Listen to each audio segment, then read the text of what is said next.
Bonjour à toutes et à tous. J'ai beaucoup aimé l'argument que vient de donner Ludovic pour expliquer son absentéisme. Je ne crois pas qu'il soit tout à fait sincère. Alors aujourd'hui, je me propose de partir d'un constat assez simple qui me conduira à poser une question et ensuite je tenterai de répondre à cette question. Le constat assez simple, c'est que nous sommes en 2017, on fait de la cosmologie, on essaie de comprendre l'univers, sa structure, sa forme, éventuellement son origine. Et pour cela, nous utilisons les équations d'Einstein, les équations d'une théorie qu'il a élaborée en 1915, qui s'appelle la théorie de la relativité générale. Et le constat, c'est que au moment où Einstein a élaboré cette nouvelle théorie de la gravitation, on ne savait rien ou quasiment rien sur l'univers. On n'avait pas de données, on n'avait pas d'informations. Par exemple, on ne savait pas qu'il existe d'autres galaxies que la nôtre. On ne connaissait en guise d'objets célestes que les étoiles, les planètes, les comètes, peut-être les météores. On ne savait pas d'où vient que les étoiles brillent. On ne connaissait pas les forces nucléaires. Bref, on ne savait rien par rapport à aujourd'hui. Et plus d'un siècle plus tard, ce sont toujours les équations d'Einstein que nous utilisons pour faire de la cosmologie.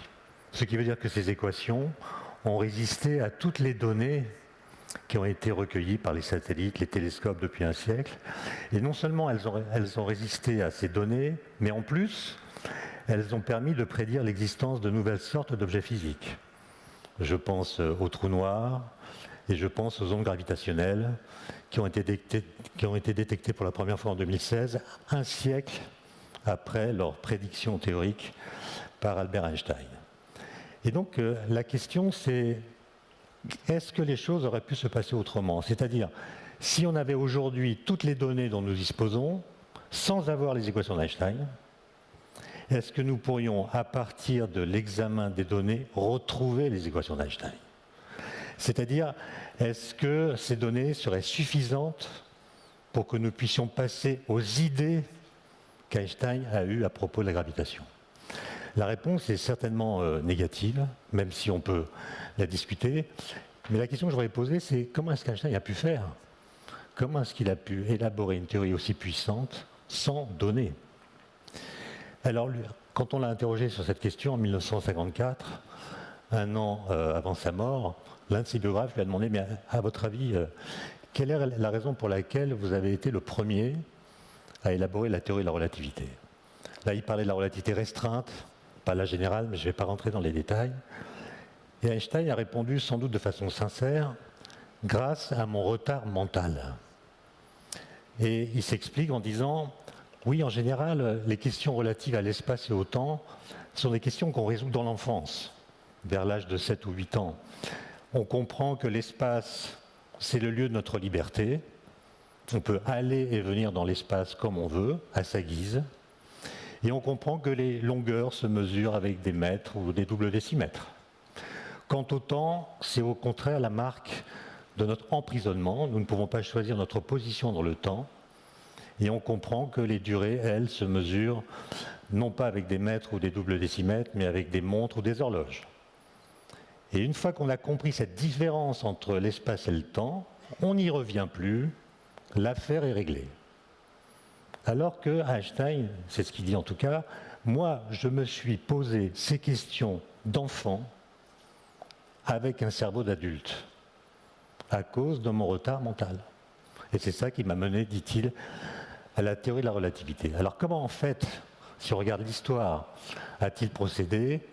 Il a réalisé ce qu'on appelle des expériences de pensée. L'expérience de pensée, ce n'est pas une expérience intellectuelle, c'est un exercice qui utilise son propre esprit comme laboratoire.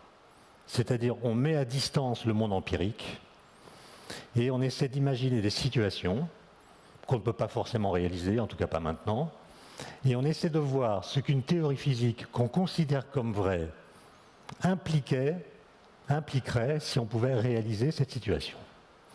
Et donc ce sont des sortes de fictions qui peuvent conduire à de nouvelles connaissances et qui en tout cas permettent de mieux comprendre ce qu'une théorie a dans le ventre. Et c'est un exercice qui, depuis Galilée, a été très fécond dans la façon de faire de la physique, parce que le réel, ce n'est pas la bureaucratie des apparences. C'est-à-dire, il ne suffit pas d'observer pour comprendre. Vous savez qu'un des sujets de bac qui a été proposé cette année aux classes littéraires était « Observer suffit-il pour comprendre ?» La réponse est très simple, c'est non. 20 sur 20. Alors, je vais vous dire en quelques minutes quelles ont été les grandes étapes du raisonnement d'Einstein qui l'ont conduit à la théorie de la relativité générale. Alors, ça commence en 1895. Einstein a 15 ans. Il est élève en classe de première dans un lycée de Munich. Et ça ne va pas du tout, parce que la discipline est militaire. Les élèves n'ont pas le droit de poser de questions. Il y a une discipline vraiment martiale. Et Einstein, pour des raisons que vous imaginez, ne supporte pas cela. Il fait une dépression nerveuse. Et alors que ses parents sont installés en Italie, parce que son père a monté une petite usine d'appareils électriques du côté de Milan, Einstein, sans prévenir ses parents, décide d'arrêter ses études. Il démissionne du lycée, prend un train, rejoint ses parents et leur annonce, ils sont effrayés d'ailleurs par cela, qu'il ne remettra plus jamais les pieds dans une classe d'école. Et pendant une année, il va faire des randonnées, jouer de la musique, mais étudier quand même en autodidacte toutes sortes de questions. Et il apprend que finalement, il pourrait faire des études à Zurich, où la discipline est différente, parce qu'il y a une école polytechnique à laquelle on peut concourir sans avoir le bac. Donc il va se préparer comme ça en autodidacte, et alors qu'il n'a que 15 ans, il va écrire une lettre de 5 pages à l'un de ses oncles, dans laquelle il explique quelles seront les questions qui l'intéresseront toute sa vie. Et toutes ces questions portent sur la lumière. De quoi est-elle faite? Comment se propage-t-elle dans l'espace? Vous savez, à l'époque, on pense que la lumière se propage dans l'espace en faisant vibrer un milieu particulier qui la porte et qu'on appelle l'éther luminifère, l'éther qui porte la lumière. Et Einstein se demande si on mettait un champ magnétique, est-ce que ça ne déformerait pas l'éther de telle sorte que la vitesse de la lumière serait modifiée? Et dans cette lettre très courte, il pose une question incroyable, qui est une sorte d'expérience de pensée. Il dit, une question d'enfant en fait, c'est-à-dire si votre enfant vient vous poser la question, vous allez lui dire, va jouer. Hein? Alors la question est la suivante, que se passerait-il, vous voyez c'est toujours un truc contrefactuel, que se passerait-il si? Que se passerait-il si la lumière était capable d'émettre de la lumière? Quelle serait la vitesse de la lumière émise par la lumière? On sait que les vitesses s'ajoutent. Quand vous marchez sur un tapis roulant, votre vitesse par rapport au sol immobile, c'est la vitesse du tapis roulant plus votre vitesse sur le tapis roulant. Et donc si la lumière émet de la lumière émise ira à une vitesse qui est 2 fois la vitesse de la lumière. Mais si la lumière émise émet à son tour de la lumière, quelle sera la vitesse de la lumière émise par la lumière émise? 3 fois la vitesse de la lumière, puis 4, puis 5, puis 6. Bref, Einstein comprend que si la lumière est capable d'émettre de la lumière, on peut fabriquer une sorte d'escalier cinématique vers l'infini. Donc, si la lumière est capable d'émettre de la lumière, il doit y avoir de la lumière de vitesse infinie. C'est bizarre. 1 an plus tard, il a entre-temps échoué au concours à cause de mauvaises notes dans les disciplines où il faut apprendre par cœur. Histoire, géographie, latin, grec, etc. Mais on lui recommande, parce qu'on a repéré qu'il était bon en physique et en maths, il va faire une année en Suisse dans une école très libérale. Il a 16 ans. Et là, il fait une autre expérience de pensée dans laquelle, et ça sera sa grande originalité par la suite, dans laquelle il met en scène son propre corps. Il met en scène son corps dans des situations qu'il imagine et il se demande ce qu'il ressentirait dans ces situations. Un peu plus tard, il dira d'ailleurs qu'il a une pensée musculaire. Musculaire, c'est-à-dire il ne pense pas avec des pense pas avec des mots, il ne pense pas avec des équations, il pense avec des images qui rétroagissent sur son corps. Et ensuite, dit-il, c'est tout un travail de convertir ce qu'il comprend grâce à ces stratagèmes en équations et en formalisme. Et l'expérience qu'il imagine, elle est très simple, vous la connaissez sûrement. Il imagine qu'il est à cheval sur un rayon de lumière. Et il se demande qu'est-ce que je verrais si j'étais à cheval sur un rayon de lumière. À l'époque, on pense que la lumière est faite d'ondes électromagnétiques. Donc s'il est à cheval sur un rayon de lumière, il est à cheval sur une onde électromagnétique. Donc il est exactement comme un surfeur qui avance sur la crête d'une vague au bord de la mer. Si vous êtes un surfeur, la vague qui est devant vous est immobile par rapport à vous. La vague qui est derrière vous est immobile par rapport à vous.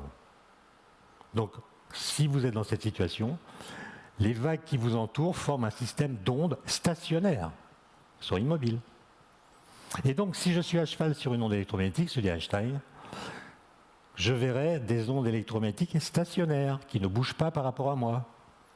Or, à l'âge de 16 ans, parce qu'il était autodidacte, il avait lu beaucoup de livres, il savait qu'il n'existe pas de solution stationnaire des équations de Maxwell qui décrivent la propagation de la lumière. Et donc la question qu'il se pose, c'est, il a 16 ans, est-ce que la situation que j'ai imaginée est une situation impossible ou est-ce que les équations qui disent qu'elle est impossible sont fausses? Et donc il va réfléchir pendant des années là-dessus. Oui, Einstein disait, je travaille pas vite, je travaille lentement, mais je travaille tout le temps. Il disait aussi d'ailleurs une phrase plus énigmatique, il disait « Je dors pas beaucoup, mais je dors vite ». J'ai jamais bien compris ce que ça voulait dire. Hein. Mais 10 ans plus tard, en 1905, alors qu'il a fait ses études d'ingénieur à Zurich, qu'il n'a pas trouvé de poste à l'université, parce qu'aucun professeur n'a écrit de lettres de recommandation pour lui, non pas parce qu'il a des mauvais résultats, mais parce qu'il avait un comportement, une façon de poser les questions qui agaçait. Donc il est ingénieur à l'Office fédéral de la propriété intellectuelle de Berne. Il n'a aucun contact avec le monde universitaire, aucun contact avec le monde académique. Il a 26 ans. Et comme vous le savez, il va publier 5 articles extraordinaires sur 5 sujets différents. Et sur chacun de ces sujets, il apporte la révolution entre le mois de mars 1905 et le mois de septembre 1905, date à laquelle il publie l'équation E égale mc2 que vous connaissez. Et dans l'article de juin, qui est l'article sur la relativité restreinte, en fait, il répond aux 2 questions de son adolescence en disant que la vitesse de la lumière est un absolu. Quelle serait la vitesse de la lumière émise par la lumière si la lumière émettait de la lumière? Réponse, la vitesse de la lumière. Pourquoi? Parce que la lumière va à la vitesse de la lumière. Quelle que soit la vitesse de sa source, quelle que soit la vitesse de l'observateur qui vient la mesurer. Qu'est-ce que je verrais si j'étais à cheval sur un rayon lumineux? Mauvaise question. Pourquoi? Parce que la lumière va à la vitesse de la lumière. Donc, il n'est pas possible, quelle que soit ma vitesse dans l'espace, d'être immobile par rapport à la lumière. Elle va toujours à la vitesse de la lumière, quelle que soit ma vitesse, elle est toujours en mouvement par rapport à moi. Et donc l'expérience de pensée que j'ai imaginée est une expérience impossible.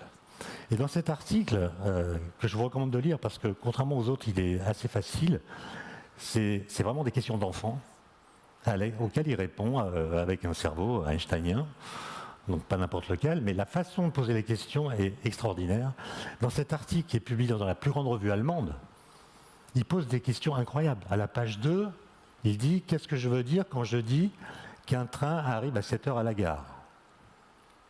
Et il répond « Je veux dire que la petite aiguille de ma montre pointe sur le 7 au moment où le train arrive à quai. »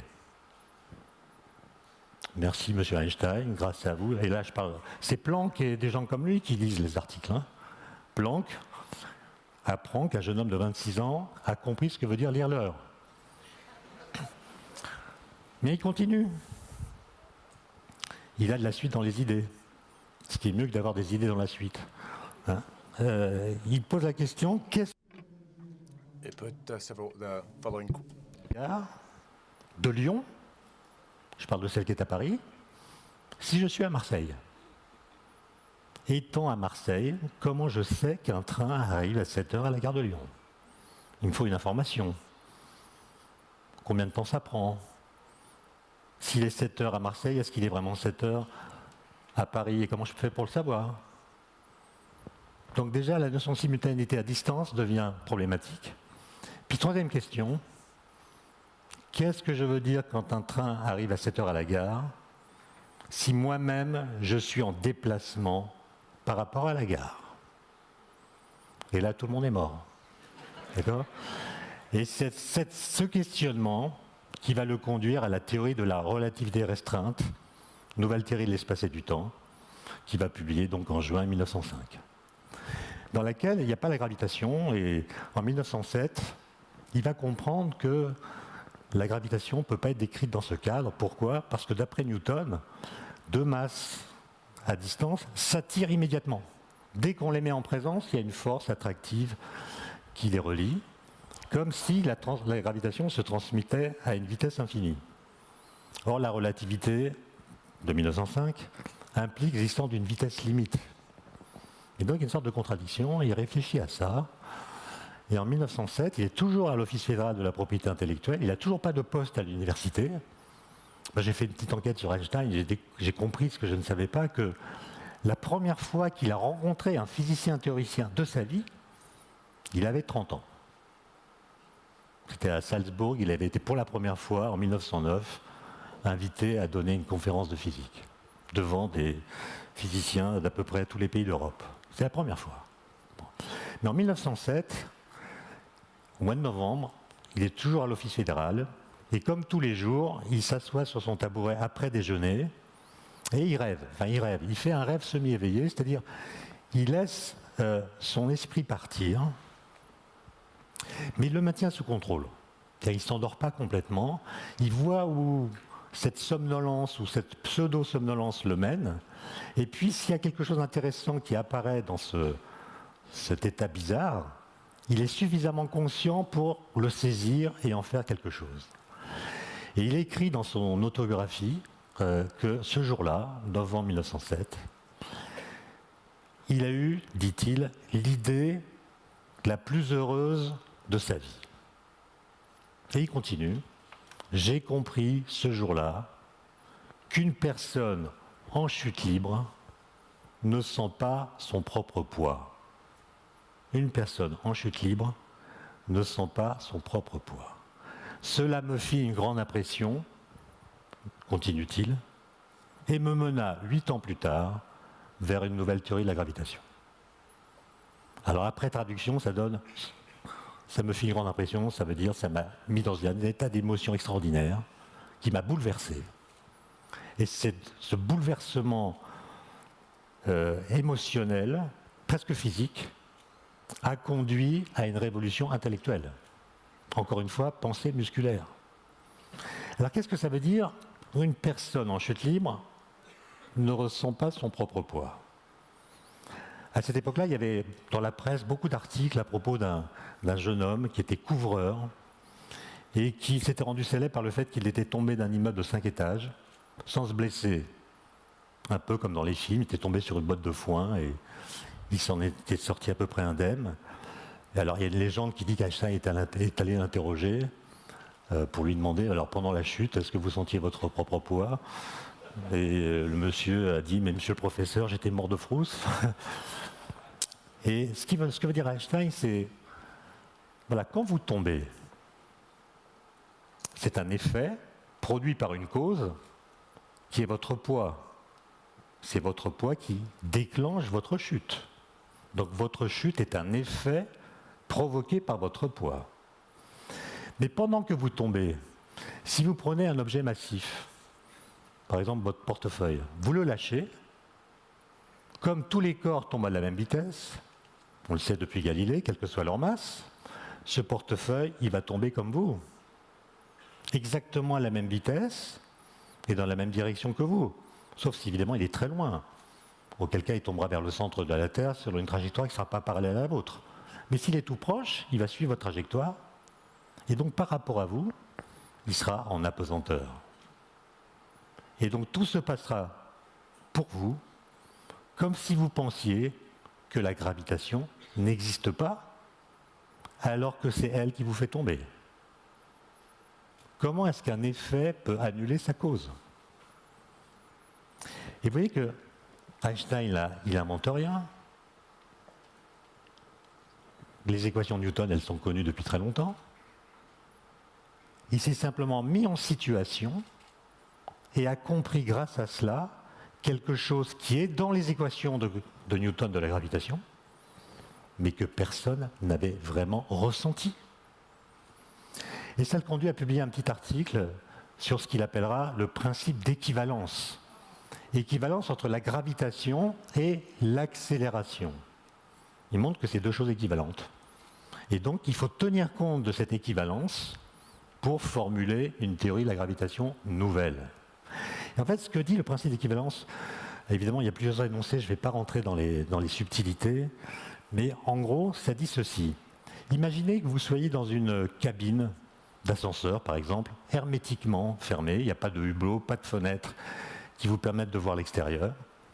Et cette cabine est posée sur le sol terrestre. Et donc, elle est dans le champ de la gravité terrestre. Dedans, vous mettez un physicien, vous lui donnez des objets de différentes masses, il va faire des expériences, les lâcher par exemple, et voir que tous ces objets tombent vers ce qu'il appellera le plancher. Il peut même, peut-être, s'il a retrouvé les lois de Newton de la gravitation, enfin, il verra les choses qu'on a l'habitude de voir quand on est sur le sol terrestre. Ça, c'est la première situation, la première expérience que j'imagine et qui est d'ailleurs tout à fait faisable. Deuxième expérience. La cabine d'ascenseur, vous l'emportez très loin dans l'espace, à un endroit où il n'y a pas de matière, loin de toute étoile, de toute planète, de toute galaxie, il n'y a pas de matière, et il n'y a donc pas de champ de gravitation.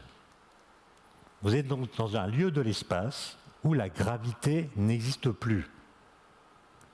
Simplement, cette cabine d'ascenseur, vous allez la doter d'un réacteur qui va l'accélérer dans une certaine direction, avec une accélération égale à l'accélération de la pesanteur.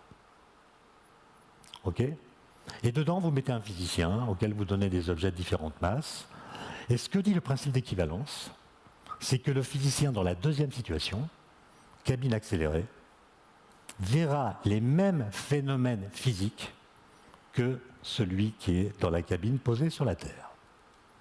Et donc, le principe d'équivalence dit il n'existe aucune expérience que pourrait faire ce physicien qui lui permettrait de savoir, en lisant l'expérience, s'il est dans la première situation, immobile dans le champ de gravité terrestre, ou s'il est dans la seconde situation, hors gravité, mais dans un référentiel accéléré.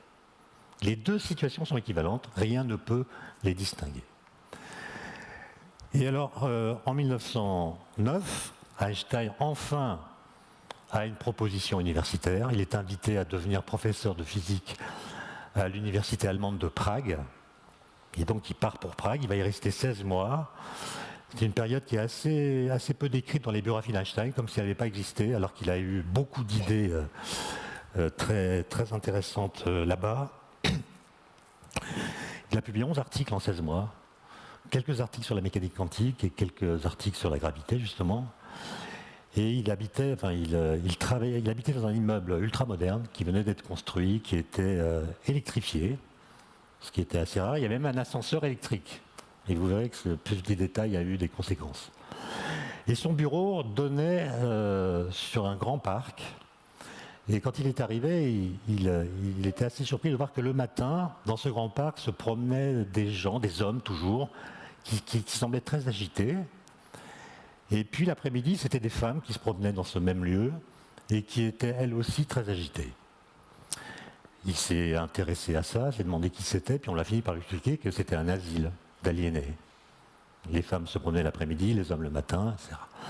Et d'ailleurs, quand l'un de ses biographes, Philippe Franck, est venu lui rendre visite à Prague, il lui a parlé de cette situation et il lui a dit « Ce sont les seuls fous que je connaisse qui ne s'occupent pas de physique quantique. » Parce qu'à l'époque, la physique quantique commençait à le perturber sérieusement, la dualité en corpuscule, et c'est pour ça qu'il s'intéressait à la gravitation.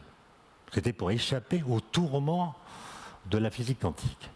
Et alors, en 1911, alors qu'il est à Prague, il va faire une expérience de pensée absolument incroyable, dans laquelle, là encore, il met en scène son corps. Alors, quelle est cette mise en scène ? Il imagine qu'il est dans un ascenseur, analogue à celui que j'ai décrit tout à l'heure, c'est-à-dire qu'il n'y a rien qui permet de voir l'extérieur. Et cet ascenseur est dans la deuxième situation que j'ai décrite, c'est-à-dire qu'il est accéléré dans une certaine direction. Ok ? Et Einstein est dans l'ascenseur. Et puis, il va décider de faire une petite expérience dans laquelle un faisceau lumineux va entrer par un trou dans la paroi de gauche, disons, enfin à ma gauche, et ce faisceau va entrer dans la cabine parallèlement au plancher de l'ascenseur. Mais comme l'ascenseur est accéléré et que la vitesse de la lumière n'est pas infinie, la lumière va mettre un certain temps pour parcourir la longueur de l'ascenseur. Pendant ce temps, la cabine qui est accélérée va s'élever. Et comme elle s'élève, le point d'impact de la lumière qui est entrée par la gauche sur la paroi de droite ne sera pas en vis-à-vis. Et donc moi qui suis dans l'ascenseur, je vois de la lumière qui est courbée. Okay ? Elle est courbée par l'accélération de ma cabine. Évidemment, Einstein qui comprend ça, là encore, n'invente rien. Il tient compte d'un effet cinématique lié à l'accélération que n'importe qui peut comprendre. Et d'ailleurs, certainement, des gens avaient déjà imaginé cette situation. Mais Einstein, qui a de la suite dans les idées, principe d'équivalence. Principe d'équivalence. Qu'est-ce qu'il dit ? Je suis dans la cabine accélérée, je vois de la lumière courbée par l'accélération, mais il n'y a aucune expérience de physique que je puisse faire qui me permette de savoir si je suis dans cette situation ou dans celle d'un ascenseur posé sur le sol. Donc, si ma cabine était posée sur le sol dans le champ de gravitation, la lumière serait courbée. Par quoi ? Pas par l'accélération, il n'y en a plus. Par la gravitation. Donc, la lumière, bien qu'elle n'ait pas de masse, subit la gravitation et est déviée par la gravitation. Aucun calcul. Tout cela s'appuie sur la théorie Newton, qui n'est pas encore révolutionnée, mais dont Einstein a tiré les conséquences ultimes grâce à des expériences de pensée. Donc la lumière est courbée par la gravitation. Alors Einstein se demande comment on peut vérifier ça. Avec des ascenseurs, ça va être difficile. La vitesse de la lumière est trop grande pour qu'on puisse mesurer des effets ou voir des effets dans un espace aussi restreint. Et en discutant avec des astronomes, il se rend compte que la seule façon de voir ça, c'est d'attendre une éclipse totale du Soleil. Parce que quand il y a une éclipse totale du Soleil, en règle générale, le Soleil nous aveugle. Donc on ne peut pas voir les étoiles fixes qui sont dans sa direction, on est aveuglé. Par contre, quand il y a une éclipse totale, la Lune s'intercale entre la Terre et le Soleil ne nous aveugle plus, et donc on peut voir les étoiles beaucoup plus lointaines fixes qui sont dans la direction du Soleil. Et si la lumière est déviée par le Soleil, par la gravité, alors elle va avoir une trajectoire courbée par la présence du Soleil, de sorte que nous verrons les étoiles fixes qui envoient cette lumière à une position différente de la position qu'elles ont quand le Soleil n'est pas là.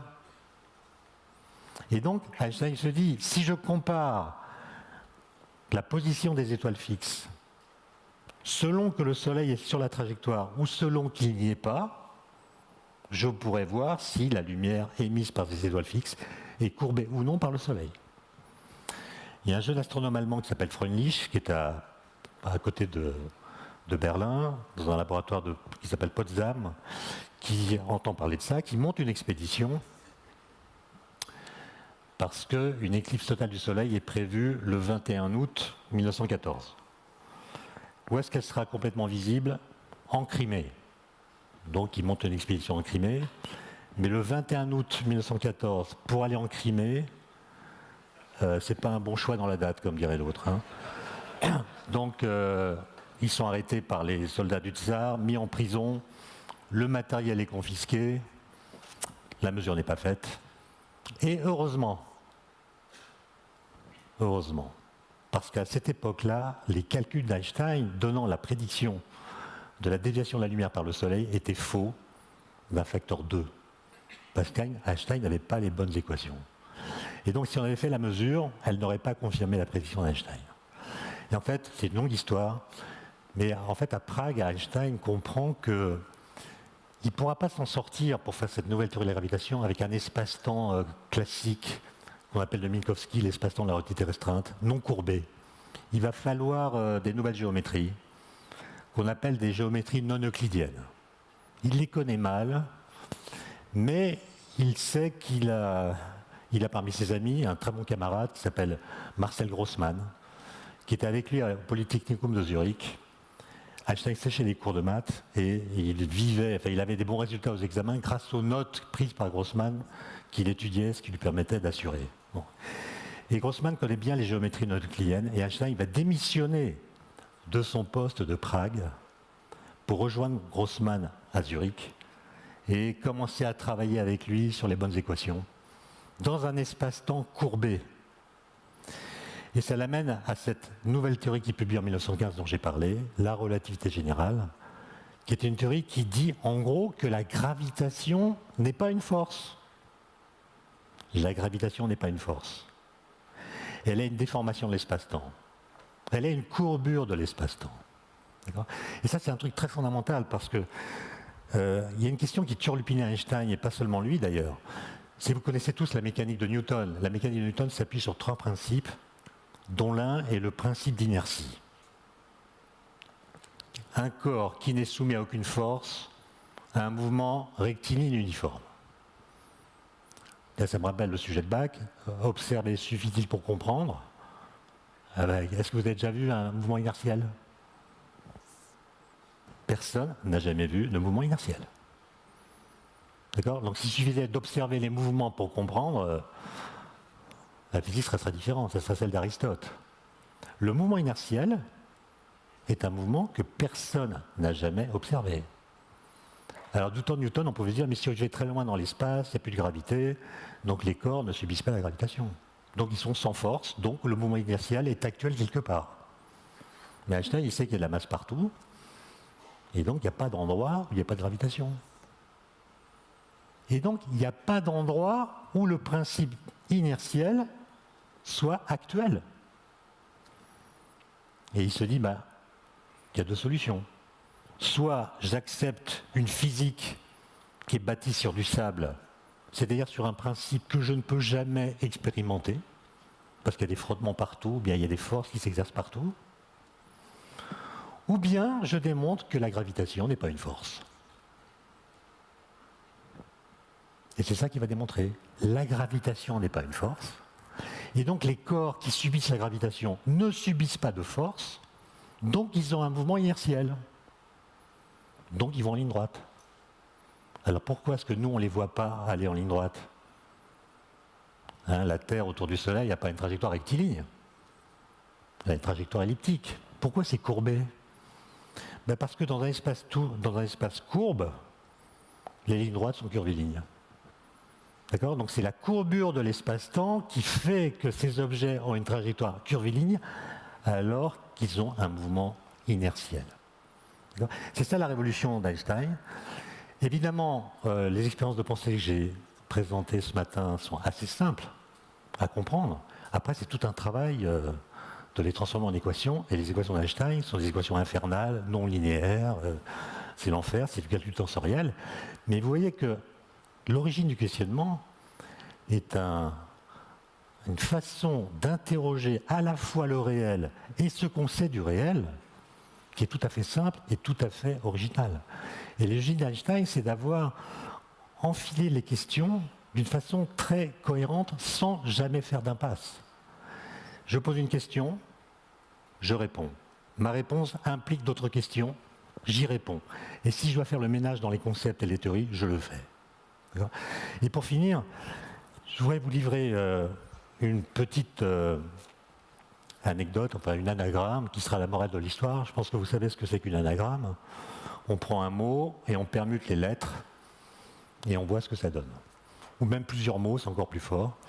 Par exemple, on prend carpe diem, proverbe latin, carpe diem, on bricole un peu, ça donne ça déprime. Bon.